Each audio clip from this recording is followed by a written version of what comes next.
Joins us this morning on the Harbor One Hotline. Hey, Bill. Hey, how's it going? How you doing? I'm doing all right. How about you? We're doing good. Wiggy's been calling yesterday a signature win all morning. Is there such a thing in your mind? And if so, was it yesterday? Well, it's always good to win. Every win brings its own dynamics and highlights, let's call it. So there were some things we did well yesterday, well enough to win. There's certainly some other things that we need to improve on, but good to be able to correct from a road win against a good team and build on that and go from there and get ready for Carolina. So we'll take it and we'll move on. But I thought there were some areas that we were good in, some areas we were inconsistent in. But we'll learn from all of them, and like I said, try to keep stringing days together here. Bill, one of the things that I always ask every week is about situational football and situations in the game. And I thought yesterday you guys did a really good job, especially towards the end of the game. Defensively, you have a 3-and-out stand. You're up by 7. Offensively, you get the ball back, and it kind of turns into like this 4-minute drive, take as much time off the clock as possible. You guys are able to do that and kick a field goal to give yourself a 2-score lead.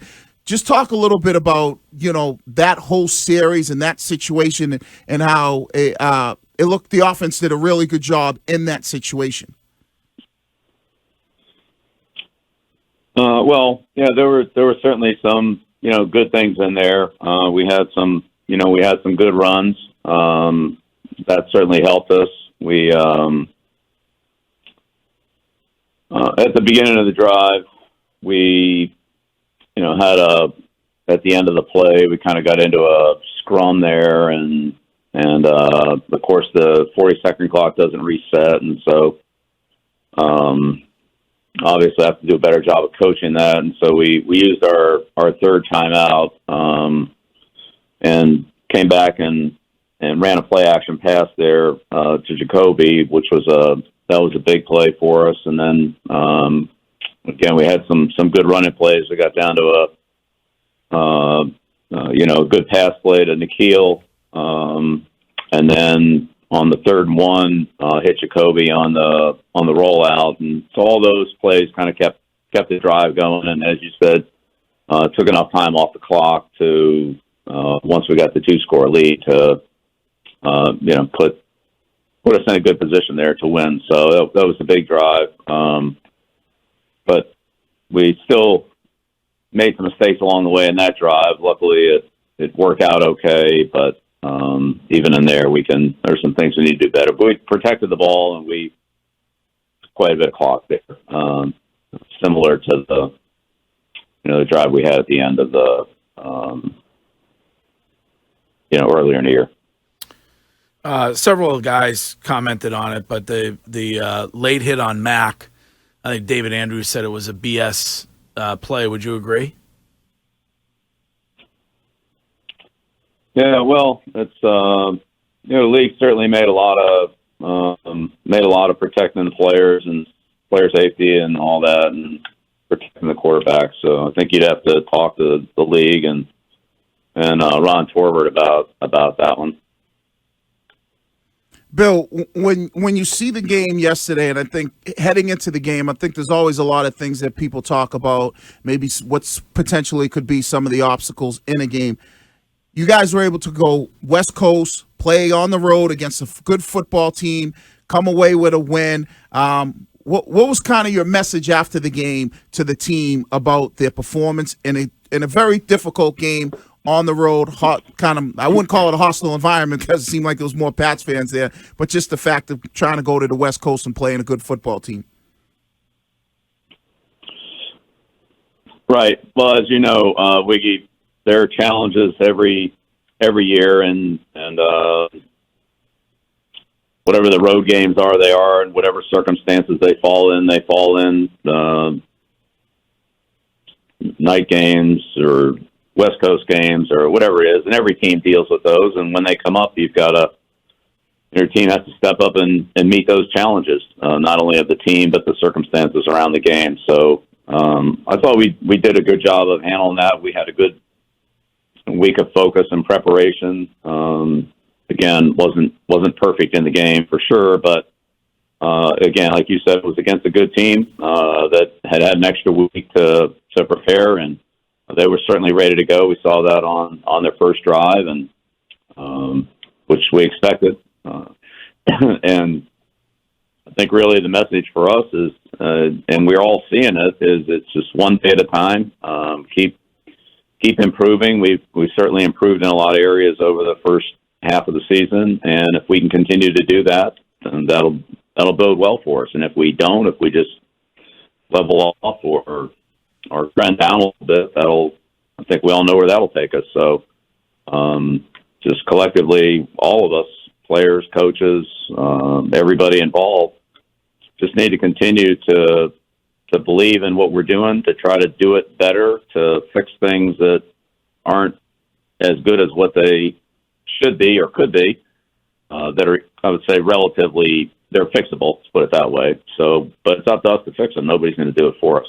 I think our players understand that. I think they've been trying to do that, and we just got to press on.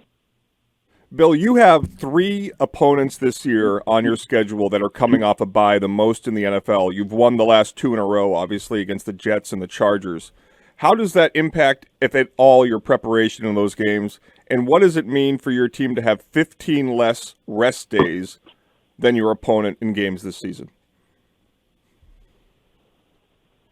Well, it doesn't really change the preparation too much. I think what it does do is you have to recognize that team will have some extra time to either put in a play or do something that maybe they haven't done before, or whatever they're doing that they've worked on, they're going to be able to do it better because they put extra time into it. And we saw some of that. We saw it in the Jets game, when they ran the reverse. That was a new play that they looked like they ran another play off of that yesterday to help them beat Cincinnati. But and certainly the Chargers came out with I would say a better and more productive running game than they've had in recent weeks, and we certainly have to coach and play better, but they did a good job too. They blocked us, and Eckler, and then they made a couple of good cuts and all that. But I think, again, those are the things you see. You see something that's a little bit new, a little bit different. Maybe it's a new blitz, maybe it's a new offensive play or concept, and then you probably see a little better execution at whatever it is they are game planning for your game, because they've had a little bit extra time to do it. I don't think it really changes the game planning much, but because you don't know what they're going to do, but whatever they picked out, you can usually see after the game some evidence of it. Bill, when it comes to doing something before the deadline tomorrow, does yesterday's result affect your thought on that at all, either way? Oh, not really. I think a function of, again, all plays are intended to help both teams.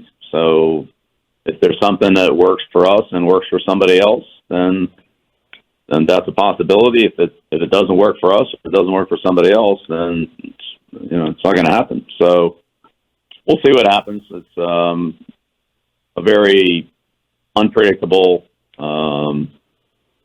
It's an unpredictable time. Again, we've talked to all the teams, and I'm sure they've talked to all the other teams too, and a few players that are, maybe of interest one way or another. But then what happened yesterday will affect some of this too. So there may be a team that's might be interested or might be talking about, hey, we would consider a trade for this player, and then somebody gets hurt and then that player's not available anymore. Or they might lose somebody at position and look at another team, our team or whoever, and say, well, this team has some depth at that spot.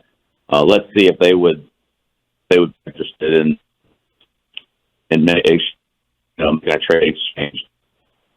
That happens today. I've seen it as late as Tuesday at noon on the trade deadline. Guy you've never even talked about, and all of a sudden you're having a conversation about it at noon, 1 in the afternoon, saying, all right, we can, this could be a deal here, whether it's, in either direction. So it's very unpredictable. Like I said, we've talked to all the teams in the league. We know some of the players that are available, but things will change, and I'm sure they did change yesterday, and we'll follow up on those and see what happens. But I wouldn't say that we're anything step, but you never know.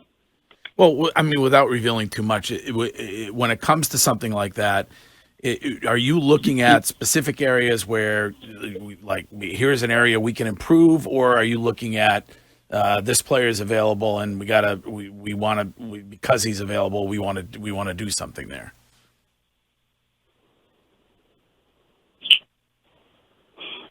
Yeah, well, there's nothing to reveal, so we're not really revealing anything. But anytime you talk about a player trade, an exchange of players or draft choices or whatever it is,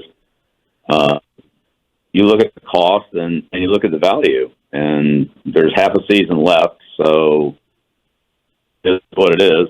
You're not talking about 17 games. You're talking about 9 or 8, depending on where these buys fall, or 10, I guess. So let's call it half a season.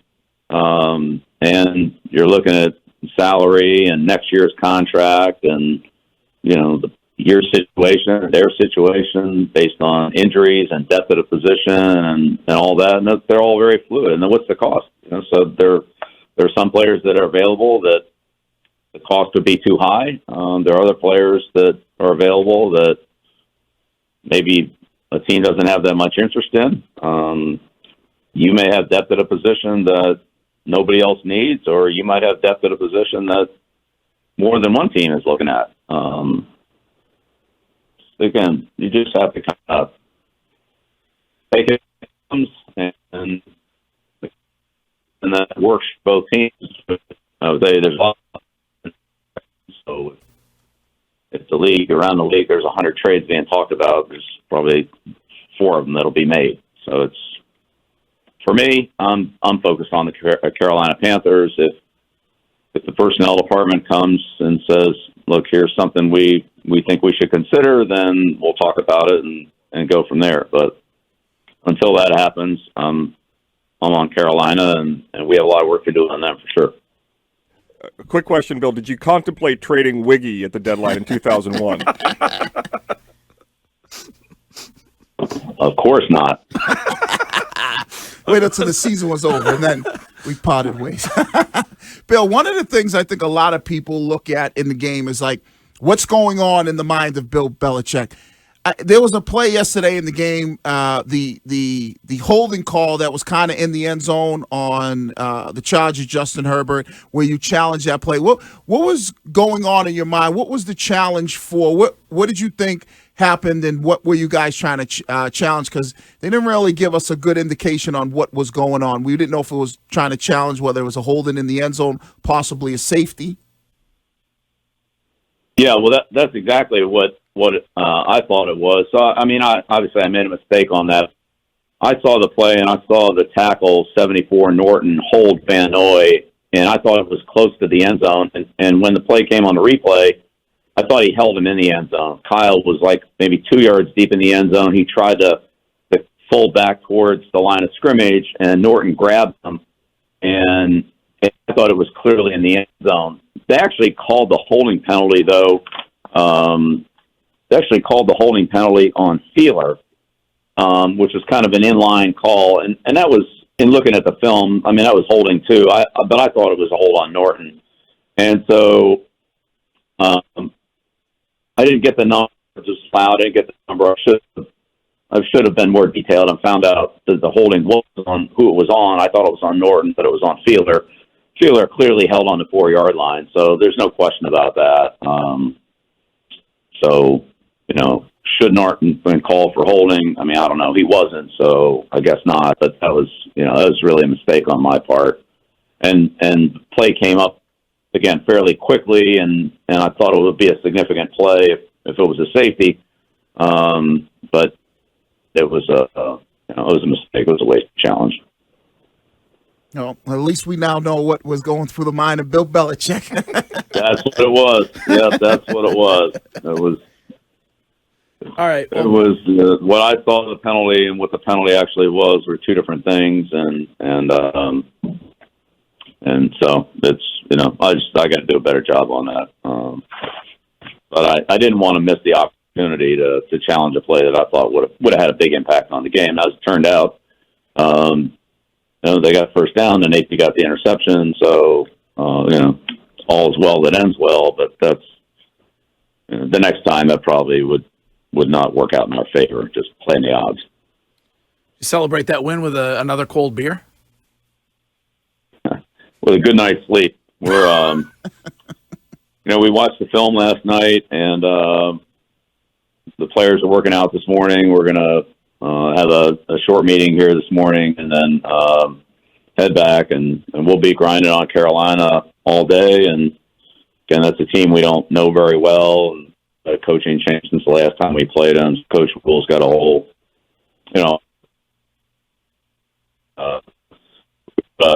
again, work to do on the team. So we'll spend all day here and be ready to go. All right, Bill. Good night's rest last night was good for all of us. We usually don't have that on the West Coast trip, so glad we have it. Have the opportunity to do it this time. Well, we can't get by on just a couple hours sleep like Wiggy can. He's got that stamina that some other of us are not blessed with.